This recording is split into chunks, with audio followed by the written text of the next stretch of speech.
नमस्ते विद्यार्थी मित्रांनो, कसे आहात तुम्ही?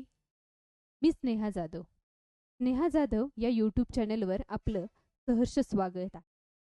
आज आपण मराठी व्याकरणाचा भाग अभ्यासणार आहोत. मराठी व्याकरणामध्ये शब्दाच्या 8 जाती तुम्ही ऐकल्या असतील.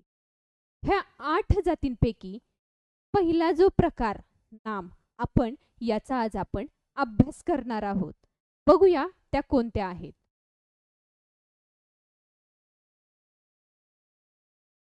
तर शब्दांच्या 8 जाती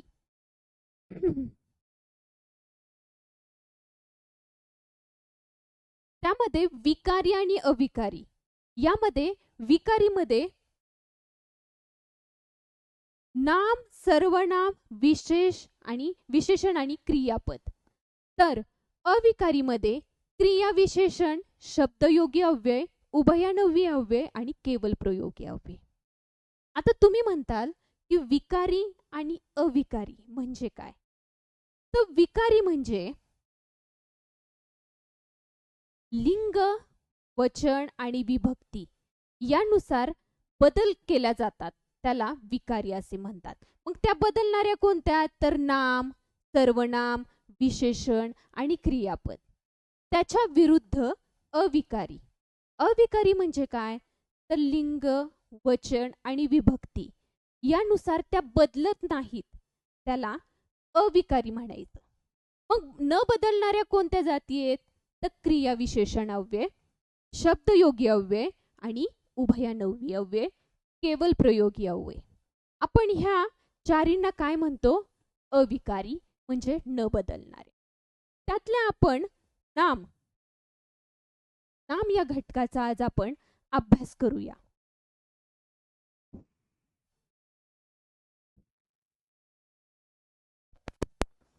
बघा, नाम या घटकाच म्हणजे काय किंवा त्याचे उदाहरण काय आणि त्याचे प्रकार आज आपण या व्हिडिओमध्ये काय करणार आहे? अभ्यासणार आहोत. तर सर्वात पहिलं नाम म्हणजे काय? आता नाम म्हणजे काय? तर नाव एखादी व्यक्ती, एखादी वस्तू, काल्पनिक घटना, वस्तू ह्याला दिलेला नाव जे आहे त्याला आपण नाम म्हणतो. मग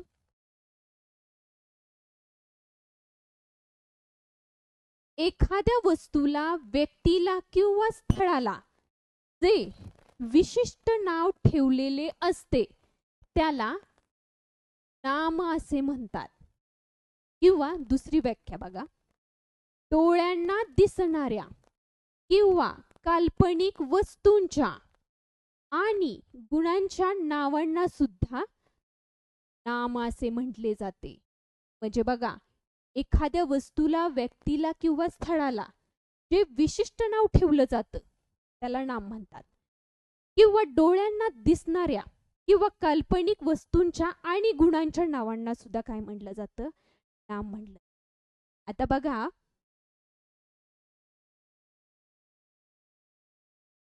नामाचे सुद्धा 3 प्रकार आहेत. पहिला आहे सामान्य नाम, दुसरा विशेष नाम आणि तिसरा भाववाचक नाम. आता ह्या आधी आपण सामान्य नाम आणि विशेष नाम ह्या दोन्हीतला फरक अभ्यासू. सामान्य नाम म्हणजे काय? की साधारण नाव. मुलगा, मुलगी, पर्वत, फळ, फूल हे झालं सामान्य नाम. मग विशेष नाम कसं ते आज आपण बघूया. आता सामान्य नामामध्ये काय? तर मुलगा घेतलं, सामान्य नाम मुलगा आहे. तर विशेष नाम काय येईल? राम, अक्षय, जय. किंवा इतर जी नावं आपण ठेवतो, व्यक्तींना, वस्तूंना जी काही नावं ठेवतो त्यांना काय म्हणायचं? तर विशेष नाम. दुसरं आहे मुलगी. मग मुलीमध्ये रिया, मधु, अंजली, सीता, गीता ह्या ज्या काही नावं आहेत त्याला आपण विशेष नाव म्हणू शकतो. किंवा पर्वताच्या बाबतीमध्ये हिमालय, सातपुडा, सह्याद्री. आता बघा, फळ मध्ये पेरू, आंबा आणि केळी. म्हणजे एवढं तर एक लक्षात आलं, सामान्य नाम मध्ये सामान्य नाव असतं की त्याच्यावरून त्या व्यक्तीचा बोध होत नाही, परंतु विशेष नाम मध्ये की आपल्याला त्या ठराविक व्यक्तीचा किंवा त्यात काल्पनिक वस्तूंचा काय होतो, बोध होऊन जातो. पुढचा नाम शिकण्याच्या आधी आपण काही नियम पाहूयात.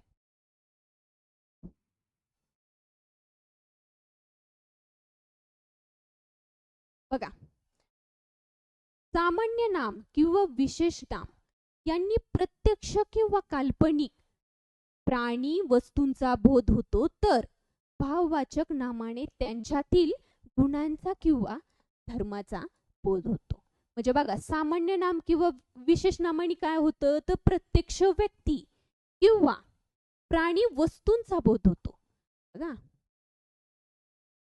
सामान्य नाम किंवा विशेष नामाने काय होतंय, प्रत्यक्ष किंवा काल्पनिक प्राणी आणि वस्तूंचा बोध होतो, तर भाववाचक नामाने त्यांच्यातील गुणांचा किंवा धर्माचा बोध होतो. मग आता गुण म्हणजे कुठली आली ते आपण भाववाचक नामामध्ये अभ्यासणार आहोत. पुढे, सामान्य नामाचे अनेक वचन होऊ शकते, पण विशेष नाम व भाववाचक नाम ही नेहमी एकवचनीच असतात. सामान्य नाम हे विशेष नामाचे कार्य करते, हा नियम आहे. पुढे,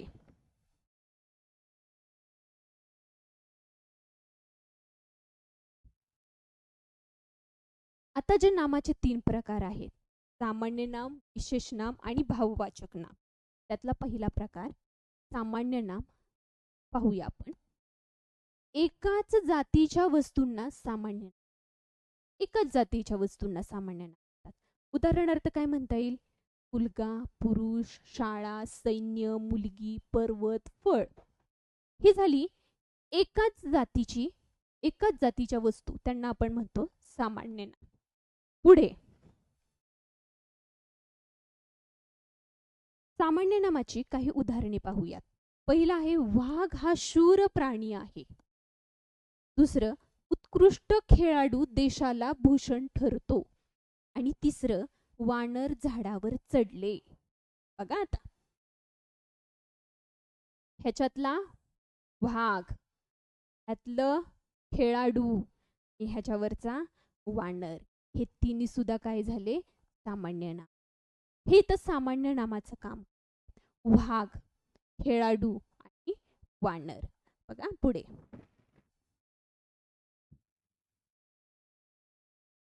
पुढचा दुसरा प्रकार आहे विशेष नाम. आता विशेष नाम म्हणजे काय, तर विशिष्ट वस्तू, प्राणी किंवा पदार्थ यांचा बोध होतो, त्यास विशेष नाम असे म्हणतात. बघा, विशिष्ट वस्तू, प्राणी किंवा पदार्थ यांचा बोध होतो, त्यास विशेष नाम असे म्हणतात. मग उदाहरण काय म्हणता येईल, आपण मगाशी तक्त्यामध्ये पाहिलं, फरक पाहिला की सामान्य नाम आणि विशेष नाम. मग सामान्य नाम तुम्ही मुलगा घेतलं तर राम, श्याम किंवा इतर जे काही मुलांची नावं आहेत ते सामान्य नाम विशेष नामामध्ये येतात. मग आता विशेष नामामध्ये कुठली कुठली येतील, राम, अक्षय, विजय, रिया, मधु, अंजली, हिमालय, सातपुडा, सह्याद्री, आंबा, पेरून, केळी. मग असे आपण जो तक्ता पाहिला त्याप्रमाणे, म्हणजे सामान्य नाम आणि विशेष नाम ह्यामध्ये काय आहे, तर सामान्य म्हणजे नुसतं सामान्य पद्धतीने दिलेलं नाम, तर विशेष नाम म्हणजे काय असतं की त्याला दिलेल्या काल्पनिक वस्तूला, प्राण्याला, व्यक्तीला दिलेलं ठराविक नाम म्हणजे विशेष नाम. बघा, आपण पुढं उदाहरणं पाहूयात विशेष नामाची.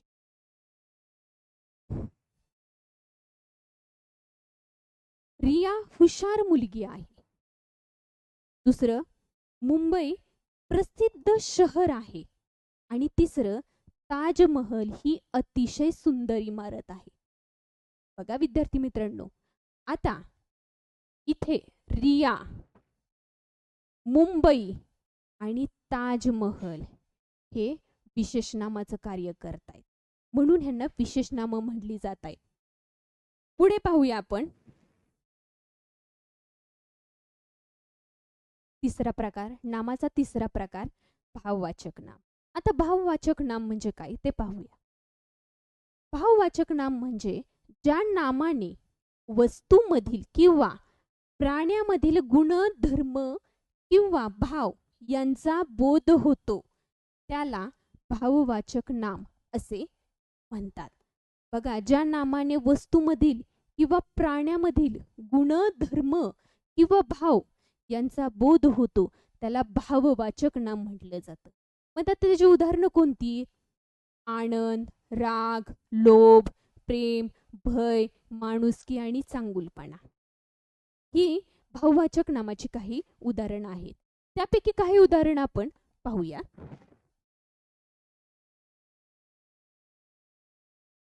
बघा, पहिलं उदाहरण आहे मुलांनो शांतता पाळा. दुसरं आहे त्याचा राग सर्वांना येतो.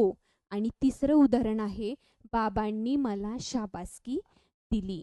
आता बघा विद्यार्थी मित्रांनो, यामध्ये शांतता, यामध्ये राग आणि ह्यामध्ये शाबासकी हे भाववाचक नामाचं कार्य करते. म्हणून इथं भाववाचक नाम होतोय. तर अशा प्रकारे आपण शब्दांच्या 8 जातीपैकी नाम हा प्रकार अभ्यासला. पुढच्या व्हिडिओमध्ये सर्वनाम हा शब्दांच्या जातीपैकी दुसरा घटक आपण अभ्यासणार आहोत. धन्यवाद.